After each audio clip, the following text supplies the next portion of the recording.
Is there any phrase in sports more agonizing than what could have been? That lingering, haunting feeling of squandered potential, of a future greatness that was fumbled away.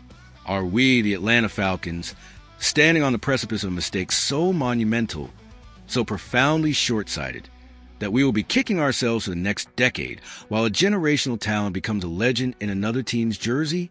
Because the smoke surrounding Kyle Pitts is thickening, and the latest reports paint a picture that should concern every single member of this fan base. For the past couple of days, the NFL world has been buzzing with whispers that teams are calling the Atlanta Falcons about the availability of our unicorn tight end, Kyle Pitts. At first, it seemed like standard league business. Smart teams checking in on a talented player who has been underutilized. The initial report from Jordan Schultz felt like the expected, sanitized response from the front office. The Falcons prefer to keep Pitts, and it would take a king's ransom, at least a second or third round pick, for them to even listen. That's the kind of thing a team says publicly to control the narrative. But then, ESPN's Jeremy Fowler dropped an update that added a far more unsettling layer to this whole situation. Fowler's reporting, gathered from talking to other teams around the league, suggests there might be more to this than we'd like to believe. He stated, "I don't think it's a situation where the Falcons are aggressively shopping Pitts. But by the sound of it, talking to other teams, they think that Atlanta is at least open to that possibility, and Pitts might be as well." He went on to clarify that Pitts loves Atlanta and isn't demanding a trade, but, and this is the part that should send a shiver down your spine, if he has a chance to go to a better offense where he's more of a focal point, it might be something he's open to. He's described as a third or fourth wheel in Atlanta. A third or fourth wheel. Kyle Pitts, the highest drafted tight end in the history of the National Football League. How in the world did we get here? To understand the frustration, you have to rewind the clock. Remember the 2021 NFL Draft. The Falcons had a number 4 overall pick, a golden ticket, in a draft loaded with talent. And with that pick, we selected a player who wasn't just a tight end. He was an offensive weapon the league had never seen before. 6'6", blazing speed, incredible hands. He was a mismatched nightmare, a unicorn. And in his rookie season, he proved it, becoming only the second rookie tight end in NFL history to break 1,000 receiving yards. The prophecy was being fulfilled. The future was here. And then it wasn't.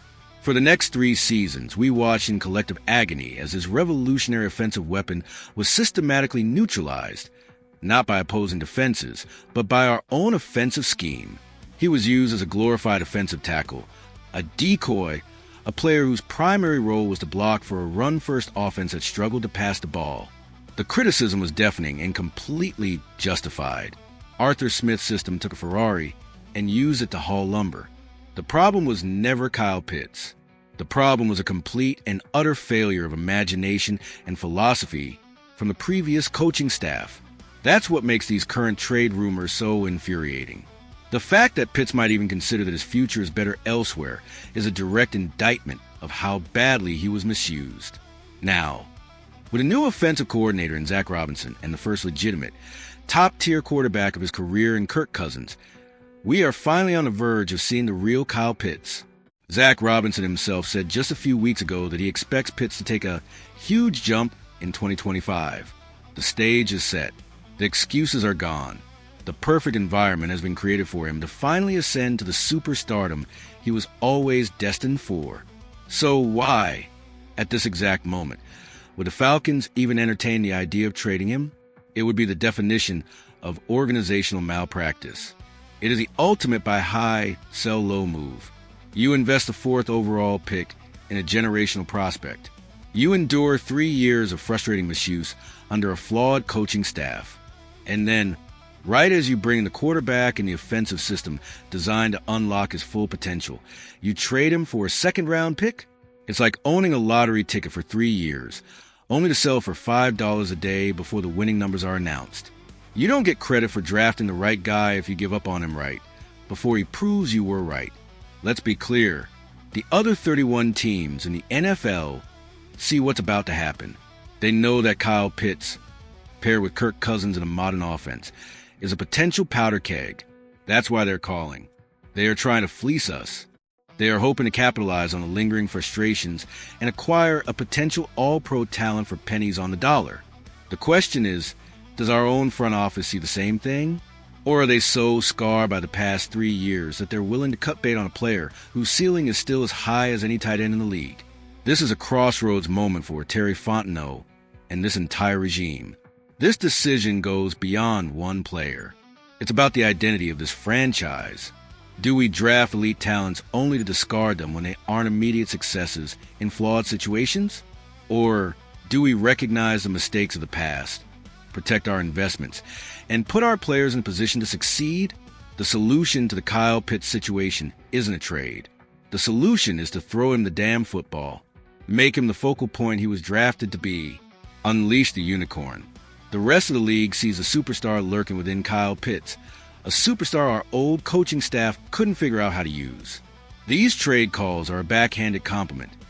They are an admission from every other GM that they know what we have. The only question that matters now is, do we? Or will the Falcons make a decision that will haunt the city for the next 10 years? Every time we turn on the TV and see number 8 dominating for another team, this is a defining moment. And I need to know what the heart of this fan base is. Are you in the camp of the Falcons should get what they can for him? Or are you, like me, in the camp of unleash the unicorn at all costs? Drop your unfiltered opinion in the comments below. Would trading Kyle Pitts right now be a fireable offense? And if you believe Pitts is about to have a career-defining season right here in Atlanta, show your support and smash that like button.